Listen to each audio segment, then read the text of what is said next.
진짜 내년부터는요, 제발 이런 잔혹범죄 전해드리는 날이 없기를 바라면서 택시기사 살인사건 정말 이번 주 내내 국민들 분노케 했는데 신상이 공개됐던 그 사연부터 좀 전해주시죠. 허주연 변호사님. 네, 연쇄살인범 이기영의 얼굴, 나이, 이름 다 공개가 됐습니다. 네. 사진이 나갈 텐데요. 피의자 이기영, 나이는 31살이고요.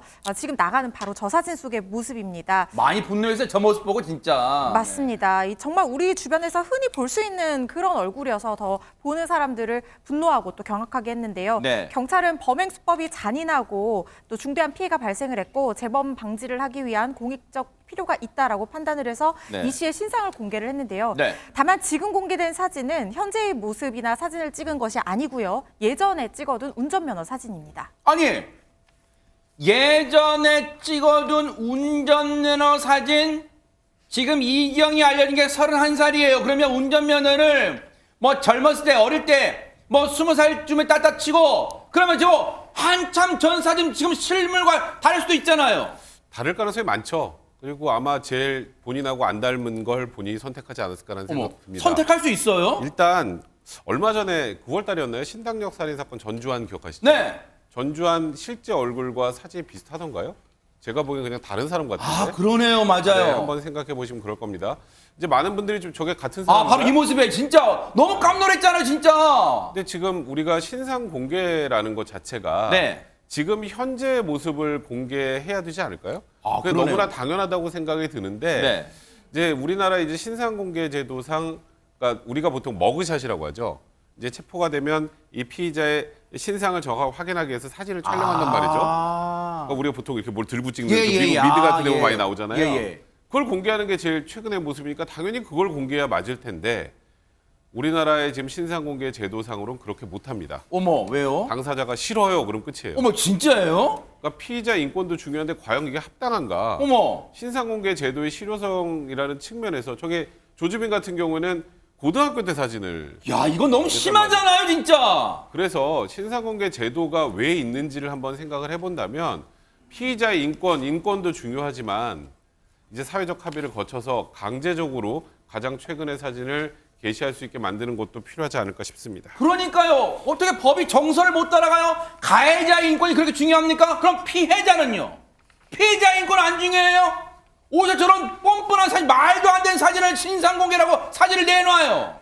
그런데요, 이번에 수사가 진행되면서 택시기사 살인사건 이기영에 대해서 신상이 공개된 이후에도 수사가 계속 진행되고 있잖아요. 그런데 너무너무 궁금하고 너무너무 어처구니 없던 일들 하나하나 짚어볼게요. 먼저 전 동거녀를 살해한 이후 취했던 뻔뻔스러운 행동이 낱낱이 공개되고 있다면서요. 하재건 평론가님. 상당히 놀라운 행적이 있는데 그러니까 이기영이 전 동거녀, 전 여자친구를 살해한 이후에 보통의 경우에는 아무리 악한 일이라고 해도 사람을 살해했으면 일단 도주를 하지 않겠습니까? 아하. 근데 이기영 같은 경우에는 도주를 한 것이 아니라 자신이 살해한 그 사람의 집에 그대로 머물러서 산 거예요. 어머. 그리고 자신이 살해한 사람의 소지품, 뭐 옷가지라든가 여러 소지품들 있잖아요. 그것도 그대로 치우지 않고 어머. 그대로 두고 함께 공존하면서 살았다는 거예요. 어허. 그러니까 이것 자체가 사람을 살해한 그 사건을 뭔가 대수롭지 않게 생각하는 어머. 뭔가 큰일이 아니고 자기는 그냥 거기서 살아도 난 상관없고 이런 식의 태도 아닌가 그런 느낌이 드는 거고 그러면서 직업이 없는 상태에서 피해자들의 대출금이라든가 신용카드 이런 걸 사용하면서 생활을 했습니다. 어머. 자, 동거녀라는 말이 지금 지난 8월에 숨진 여성은 이기영과 동거 생활을 했던 여성입니다. 그런데 지난 언론 보도 경찰 얘기로 치면은 지난 4월에 올해 4월에 동거를 하게 됐고 동거 넉 달만 지난 8월에 무참히 살해를 해요. 그렇다면 그 넉 달 동안 또 그리고 이후에 살고 있는 이기영에 대해서 주변 이웃들은 혹시 어떻게 기억을 하고 있을까요? 전혜연 평론가님. 예, 근데 주변 이웃들에게 이기영이 했던 말, 제보나 목격담이 전해지고 있는데요. 도저히 이해할 수 없는 행동을 보였던 것으로 보입니다. 예를 들면 50대 여성 동거녀 살해하고 나서 한 달쯤 지났는데 이웃 주민들에게 뭐라고 했느냐. 나 9월경에 부모님이 돌아가셔서 어마어마한 돈을 상속받았다. 이렇게 자랑을 하고 다녔다는 거예요. 어머. 근데 사실 상속을 한 게 아니라 이 숨진 동거녀 명의로 대출을 2천만 원 정도 받았던 것으로 지금 전해지고 있고요. 그래서 이 이웃들, 이 제보를 한 분이 사모님이라고 부르는 사람, 즉 살해년 동거녀에 대해서 사모님은 그럼 왜 안 보이세요? 라고 물었더니 뭐라고 했냐. 아, 요즘 카페 오픈해서 정신이 없다라고 하면서 다시 상속 얘기로 말을 돌렸다는 거죠. 허허. 같이 보세요. 제보자 얘기를 보세요. 여러분, 이건 상식적이잖아요. 왜냐면 지난 4월부터 동거를 했고 숨지기 직전까지 넉 달 동안 동거를 했으니까 이웃 주민들에게 눈에 띄었겠죠. 그러면 같이 지내는 여성 왜 안 보이냐 물어볼 수 있잖아요. 그랬더니 카페를 오픈해서 정신이 없다. 이런 말을 계속 둘러댔던 거예요. 그러면서 엉뚱하게 상속, 자기가 거액을 상속받았다는 쪽으로 관심을, 주변 사람들의 관심을 돌리려고 했던 것으로 추정이 됩니다. 그런데 이런 말도 지금 생각해보면 너무 어처구니 없지만 심지어 백성문 변호사님, 이기영이 이런 짓까지 했다면서요. 이기영이라는 인간은 보니까 죄책감이라는 건 아예 없고요. 왜요? 죄책감이 있으면 그 이후에 같은 공간에서 계속 거주를 못합니다. 그러겠네요, 진짜. 피해자의 물품을 그대로 두고 거기에 공간에 같이 산다는 것도 사실 불가능한 것이고 소름 끼쳐요, 진짜는. 그리고 보통 두렵거든요. 그러니까 어허. 두려움도 없으니까 그런 행동을 하는 거란 말이죠. 그리고 죄책감이 없으면 그 뒤에 본인이 어떤 행동을 할지 계산을 합니다. 어허. 일단 피해자가 살해가 되면 제일 먼저 주변에서 오는 연락들이죠. 아, 그러네요. 주변에서 연락이 오면 연락이 안 되면 보통 사람들은 어떻게 하나요? 신고를 하죠. 아, 그러네요. 그러니까 그걸 하지 못하게 이 동거녀를 살해하고 동거녀 휴대폰을 본인이 가지고 있습니다. 어머. 그리고 주변 사람들한테 연락이 오면 나 뭐 하고 잘 지내고 있어 이렇게 답을 하는 거예요. 그러니까 동거녀 휴대전화를 하나 가지고 있었죠. 네. 그리고 또 본인이 뭔가 여러 가지 범행 같은데 활용하려고 했었는지 모르겠습니다만 휴대전화를 여러 개 가지고 다니고 어머. 그다음에 누군가에 관련해서 문제가 터졌을 때 본인의 이름이 알려지면 검거가 될 확률이 높겠죠. 어머. 그럴 때 쓰는 게 가명입니다. 아하. 그래서 메신저에 이형택이라는 가명을 최근까지 휴대전화 여러 개를 사용하면서 사용해왔던 것도 확인이 됐습니다. 아니, 물론 경찰의 수사 결과로 드러났다는 것은 아니지만 이런 행동들을 보면 이기영이란 저 악마 같은 인간은 평소에도 뭔가 늘 범죄를 꿈꿨던, 계획했던 사람이 아닐까요? 왜? 떳떳하면 자기 이름으로 살잖아요, 세상을. 왜 가명을 쓰고 살아요? 그런데 보세요. 옛 동거녀를 살해하고 그 동거녀의 휴대전화를 자기가 가지고 있으면서 그 동거녀한테 전화 오는 연락에 다 괜찮은 척 문자로 답을 했다는 거예요. 그런데 소름 끼칩니다. 이 대목은 허주연 변호사님, 이번에 숨진 택시기사 살인사건에서 똑같이 그런 방법 적용했잖아요. 맞습니다. 정말 무고한 사람을 살해해놓고 이렇게 그 이후의 행동도 너무도 주도면밀하고 잔혹한 그런 모습을 보이고 있는데요.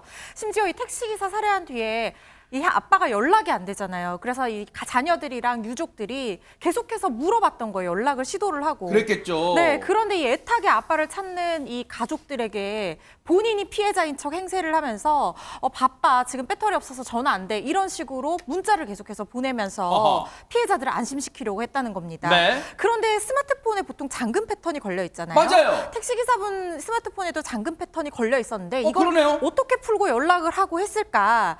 피해자가 소지하고 있던 수첩에 이 잠금 패턴 잊어버릴 수 있잖아요. 그래서 그려놓은 거를 발견을 어머, 하고 어머. 그거를 적용을 해서 패턴을 푸는 그런 치밀한 모습까지 보였다는 겁니다. 어머, 어머, 세상에. 심지어 이렇게 패턴을 풀어서 연락만 한 게 아니에요. 이 택시기사의 스마트폰에 비대면 대출을 요즘에 받을 수가 있잖아요. 어머. 수천만 원의 대출까지도 받았다고 합니다. 와, 신용카드도 사용을 하고 네. 이렇게 대출까지도 받았는데 이 돈을 합하면 5,400만 원 정도의 거금이라는 거예요. 어머, 세상에. 피해자의 돈을 피해자를 살해해놓고 이렇게 마음대로 사용을 해왔던 겁니다.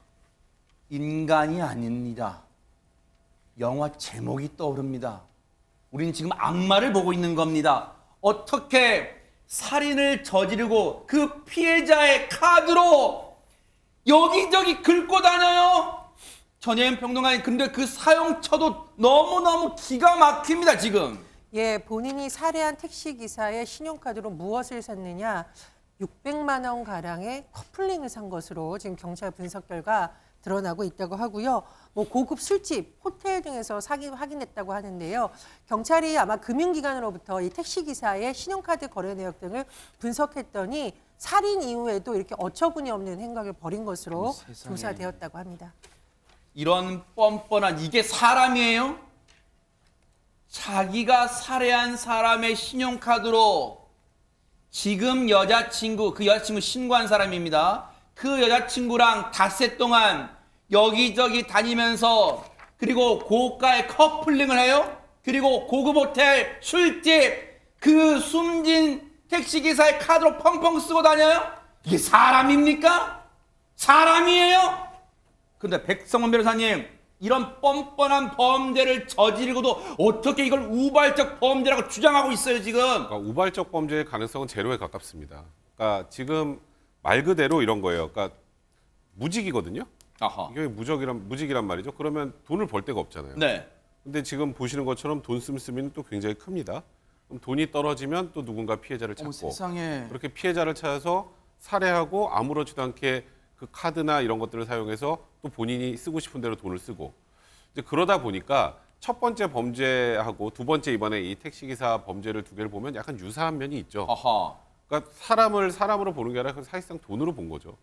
근데 그렇다면 그 전에는 이런 일이 없었을까? 충분히 의구심을 가질 수밖에 없고 네. 그래서 지금 이경의 그 이름을 신상을 다 공개한 주요한 이유 중에 하나가 추가 피해자가 있을 가능성도 배제할 수 없기 때문에 그래요? 저 얼굴을 보고 확인을 하라는 겁니다. 어. 뭐 그 전에 또 만났던 분 같은 경우는 다행히 피해를 보진 않았다고 하는데 추가 피해자가 있을 가능성을 배제할 수 없고 범행 이후의 행각이 너무 자연스럽습니다. 그렇기 때문에 일단은 수사기관에서도 일단 뭐 이 사건이 계획범죄라는 것에 대해서는 제가 보기에 거의 이견이 없을 것 같고요. 아하. 추가적으로 혹여나 네. 없었으면 좋겠습니다만 또 있을 피해자가 있는지 찾는 것도 주력해야 될 것 같습니다. 자, 지금 이경이라는 인간은요, 악마입니다. 인간이란 말 또 붙이기가 너무 아까워요. 악마는요, 지금 2건의 살인을 연쇄적으로 저질렀어요. 추가 범죄 가능성도 배제할 수 없다는 건 백성문 변호사 말씀해 주셨고요. 지금 옛 동거녀를 살해한 후에 파주 공릉천변에 유기했다고 진술은 하고 있지만 지금 경찰 인원을 다 총동원해서 찾고 있어. 왜 중요하냐? 시신을 찾아야만 이 이경의 범죄를 추가적으로 입증할 수 있기 때문이에요. 왜? 숨진 택시기사는 시신은 너무너무 안타깝습니다만 찾았잖아요. 발견됐잖아요. 그런데 지금 옛 동거녀는 살해했다는 지금 이경의 진술만 있을 뿐입니다. 반드시 이 시신 유기된 장소 인근에서 찾아내야만 이 나쁜 악마 같은 이경을 단죄할 수 있을 거라 이런 생각을 해봅니다. 경찰의 수사 성과 기대를 해보도록 하겠습니다. 보고 계십니까? 대박 사건. 네, 안녕하십니까? 김명준입니다. 여러분과 함께하는 뉴스파이터. 다양한 소식과 뉴스를 보고 싶으시면 화면 오른쪽을 꾹 눌러 구독해 주시길 바랍니다. TV로도 유튜브로도 여러분께 한 발 더 다가가겠습니다. MBN 뉴스와 뉴스파이터를 사랑해 주셔서 고맙습니다.